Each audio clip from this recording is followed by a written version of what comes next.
There's an expression I'm sure you've all heard before. It's about the journey, not the destination.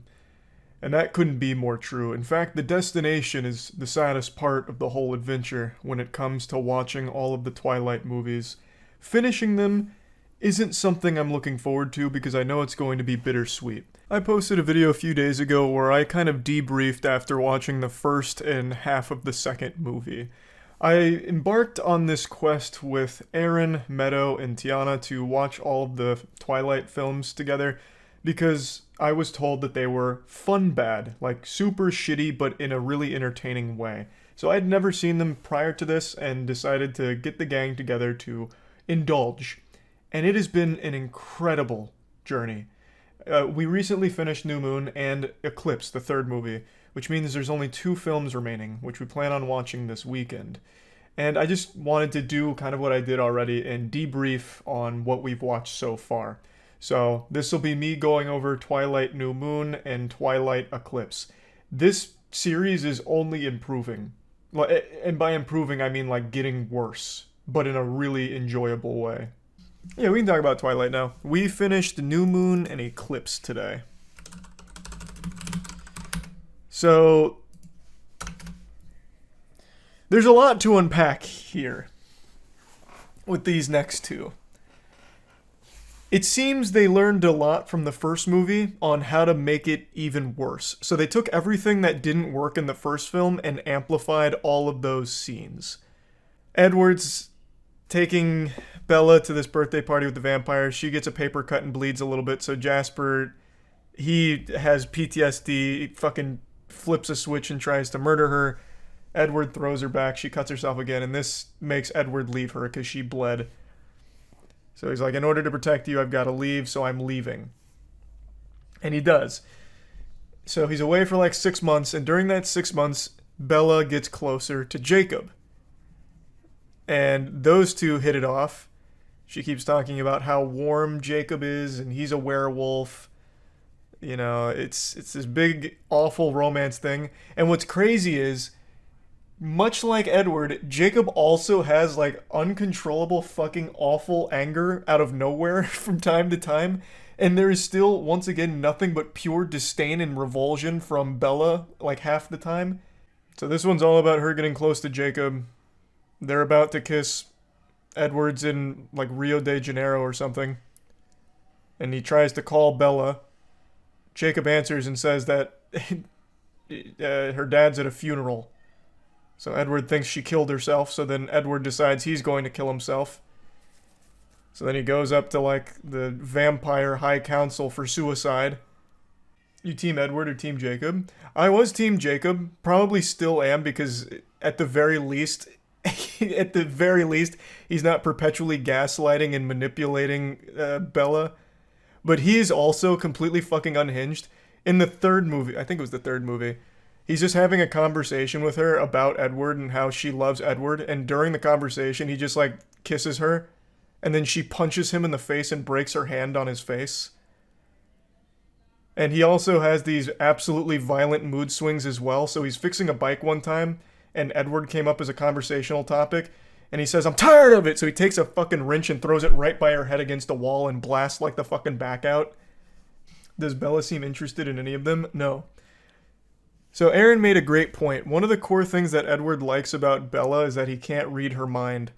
And after watching 3 of these movies now, I think Aaron's right when he said the reason that he can't read her mind is because she's so fucking stupid she doesn't have thoughts, so there's nothing to read. That became a core plot point in New Moon as well, because when they go to the Vampire High Council, one of their gifts, like the leader's gift, is you can touch someone and see everything they've ever experienced or whatever, and he goes up to her and can't see anything. So once again, I think Aaron's right that she literally has just a sub-zero IQ and actually experiences nothing. She's like a fucking plant with photosynthesis. So there's nothing to see. She's not special. She does nothing helpful. All she does is cause problems for everyone around her. At no point in even a single scene in these 3 movies has she done something helpful or useful. All she is a perpetual damsel in distress that for some reason everyone fights to the death for. Even people that have no reason to. Like, Jacob's entire clan of wolves protects her. For absolutely no reason. But in Eclipse, she cut her arm to save Edward. That's something. That's true. She did cut her arm to distract one of the vampires for a second, like literally a split second. But you know what she also could have done in order to distract that vampire? Literally just yell at her. Like, the blood itself wasn't the distraction. It was literally just her getting the attention. So she smelt the blood, and it got her attention. She could have thrown a rock at her, and it would have accomplished the same goal. It wasn't exactly some kind of crazy, smart, like, crafty play. But what's even more baffling is, like, I feel like there's actual cuckoldry undertones to this film. So, like I mentioned in the first movie, the extended cut, there's a scene where James and Victoria are making out, and then the leader vampire of that small team just watches and smiles. And that scene goes on for like 15 seconds. And then coming into New Moon and Eclipse, at the end of New Moon, Edward is back. He's with Bella. They go to meet Jacob in the woods. And she goes up to Jacob and right in front of Edward says, "I love you," to Jacob. And then says, "But we can't be together." And then walks back to Edward. And he's like totally fine with that. And then in Eclipse, there's a scene where they're trying to hide Bella. So they're in a tent.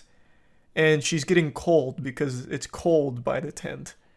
And Edward's concerned she's going to die of like hypothermia. Jacob gets concerned about it too. And since it was established that Jacob is warm because he's a wolf, he crawls into bed with her to cuddle in front of Edward with his approval to watch.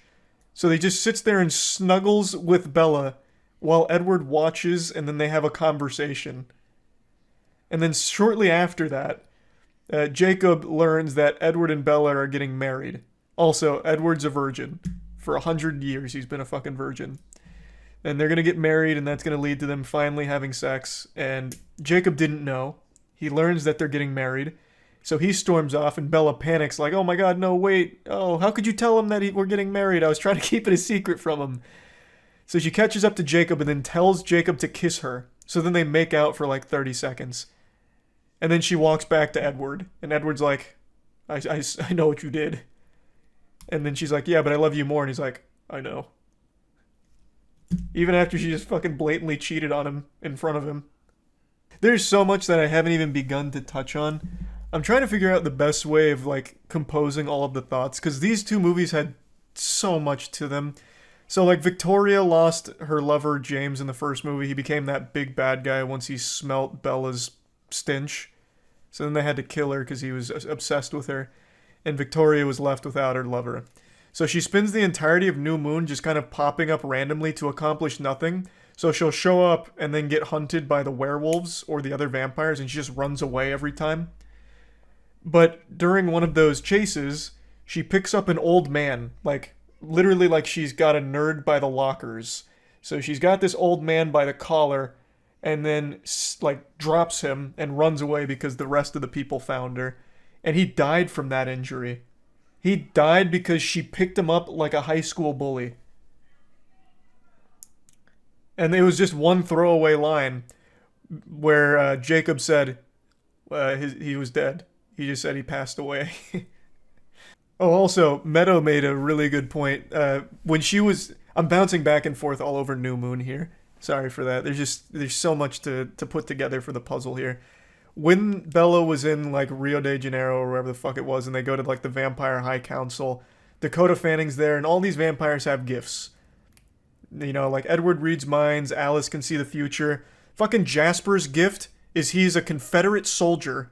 I shit you not. His backstory is he's a Confederate soldier, got turned back in the day, and was training new bloods, and was blessed with the gift of mood changes.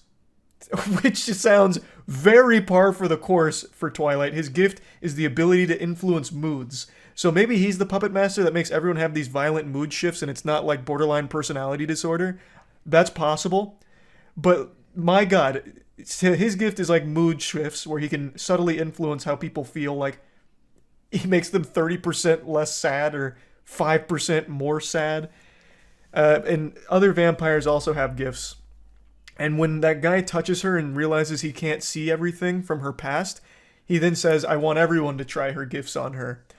Meadow pointed out, like, what if one of them could just shoot lightning? She's not going to be immune to a lightning bolt.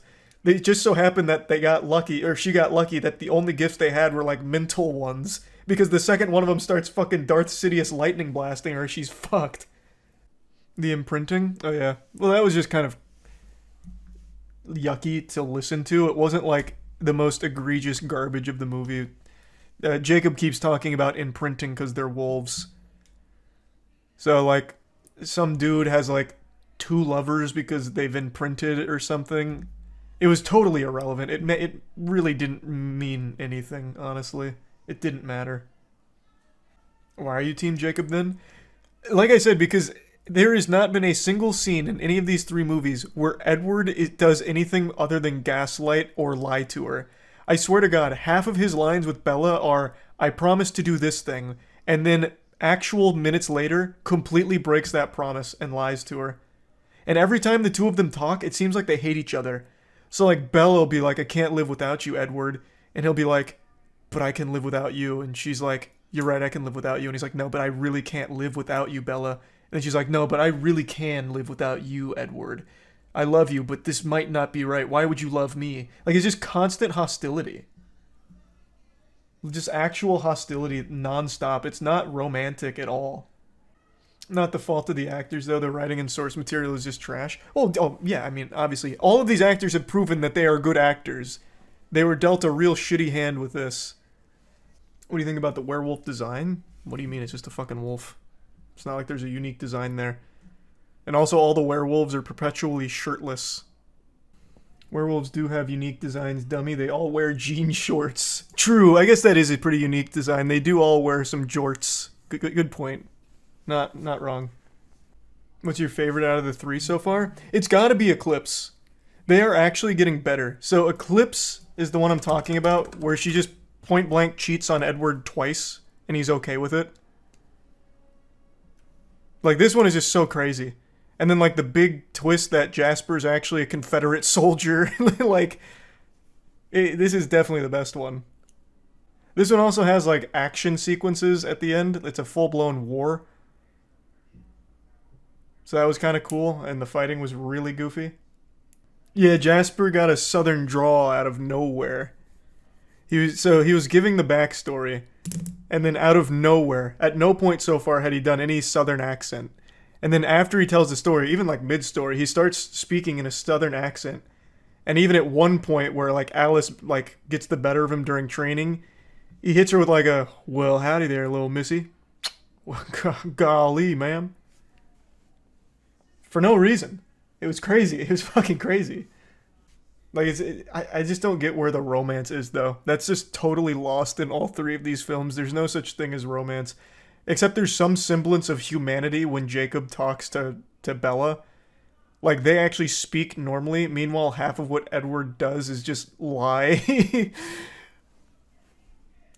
Or just say, like, really edgy shit, like, about suicide being cool. Well, another example. In the first movie, one thing Edward makes very clear is that he breaks into Bella's room to watch her sleep. This is before they were even dating or anything. Like, he just said, like, he comes in, like, over the course of months just to watch her sleep. Oh, another thing that's super weird in New Moon. So, she becomes a recluse for 6 months, going through, like, very serious depression and, like, these night terrors she has because Edward left her. And then this fucking goofy guy, I don't even know his name because he's so meaningless in the plot. So they go to a movie together. It's this guy. This goofy guy. The second Bella snaps out of her depression, it's been 6 months. She doesn't really go to school. When she does go to school, she isolates herself from her friends, including this guy and the whole group. Oh, his name's Mike? Okay, Mike. Yeah, the second she comes back after this 6-month hiatus of, like, depression, she sits down at the lunch table. Mike goes, is Bella back? And she's like, yeah. And he goes, good, do you want to see a movie together? Immediately asks her out on a date in front of, like, his girlfriend. Mike, I thought, had a girlfriend, which was the Anna Kendrick character, because they went to prom together. They made it very clear they both like each other a lot. They're still, like, very close. And then the second Bella comes back, he just, in front of her, asks Bella to a movie. And Bella's like, sure. And then brings Jacob with him, or with her. So then they're watching this movie called Face Punch, and I guess it's so heavy on action that it made Mike sick. So he goes to puke, and then Bella and Jacob leave without him. And then they start flirting and sitting down on, like, a staircase, and then Mike's like, All right, I think I'm just gonna go home. And then Jacob gets really offended for some reason. He's like, oh, well, if you're feeling sick, maybe you should go to a hospital. And maybe I should put you in the hospital. Out of nowhere. And then he's like, fuck, I gotta go home. Man, that was a good movie. It was a good movie.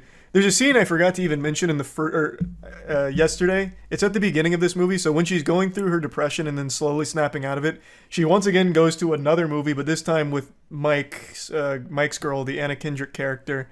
They go to a movie together, and while they're leaving the movie, Bella sees like biker dudes in an alleyway, and they're catcalling. They're like, "Hubba hubba, baby!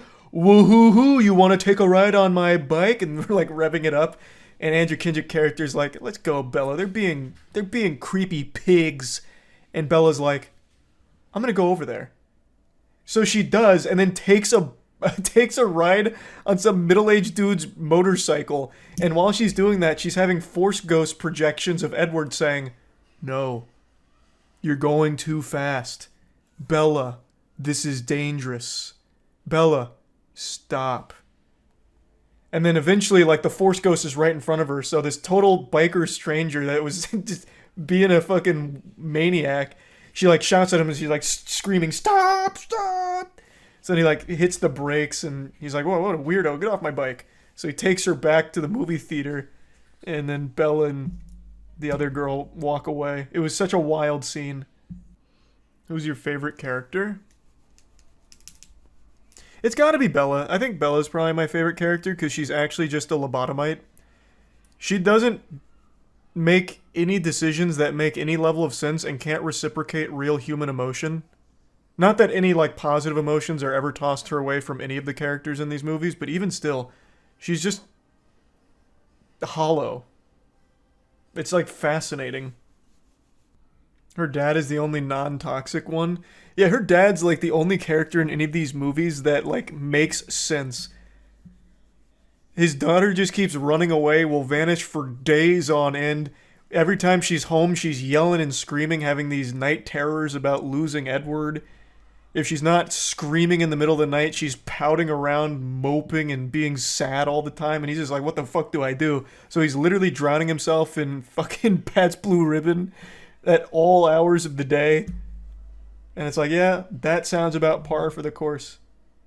Another thing that I absolutely could have seen happening during these movies' heyday, so in that scene where Jacob snuggles Bella in front of Edward in order to keep her warm, the line he says right before that where she's like shaking and her teeth are chattering and they're like, "She needs my warmth." One thing that he says, and I already know what the reaction to the theater was, is he says, "I'm hotter than you," to Edward as he crawls into the bed to warm her up. And I know the second Jacob said that, the theater erupted into applause. I guarantee there was audible gasps and fainting from the women in the audience. Team Jacob and Team Edward would unironically fight during the movie. Shit was hilarious. Yeah, I guarantee there was, like, actual fistfights over Team Edward or Team Jacob.